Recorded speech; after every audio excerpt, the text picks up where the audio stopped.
আজকের রেসিপি লাউয়ের চোচা ভর্তা। চলুন তাহলে লাউয়ের চোচা ভর্তা করি। প্রথমে আমি লাউয়ের চোচা ধুয়ে চিকন করে কুটে নিয়েছি।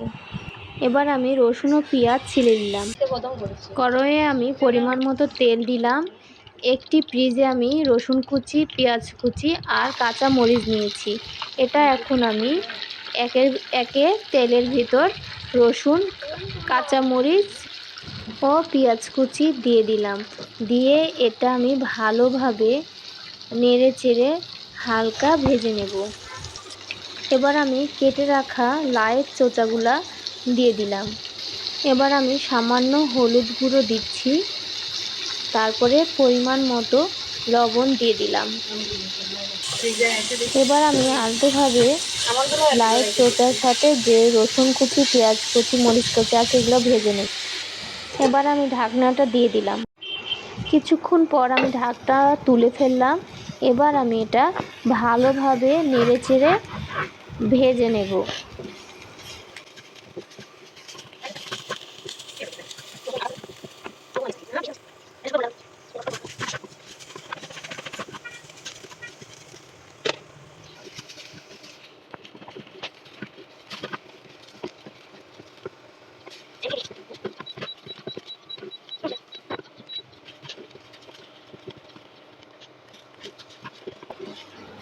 এবার আমি সামান্য জায়গা ফাঁকা করে কড়াইয়ের এখানে এখন কালি জিরা দেব।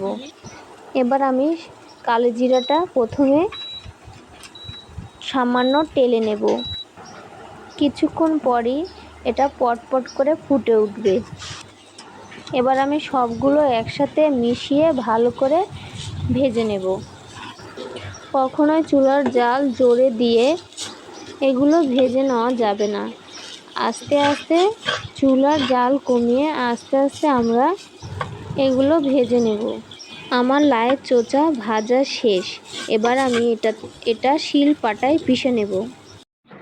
এবার আমি প্রথমে মরিচগুলা আগে তুলে নিয়েছি। দিয়ে আগে আমি মরিচগুলাই আস্তে আস্তে পিষে নেব। মরিচেতে যেন কোনো গোটা গোটা বিচি না থাকে। সুন্দর করে মরিচটি আমি পিষে নেব।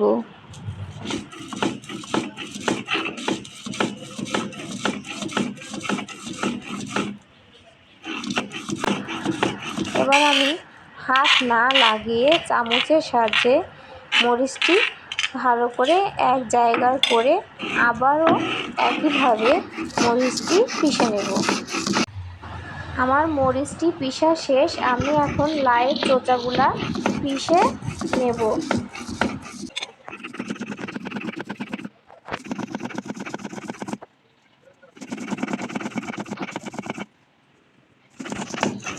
আমার ভর্তাটা করা হয়ে গেছে।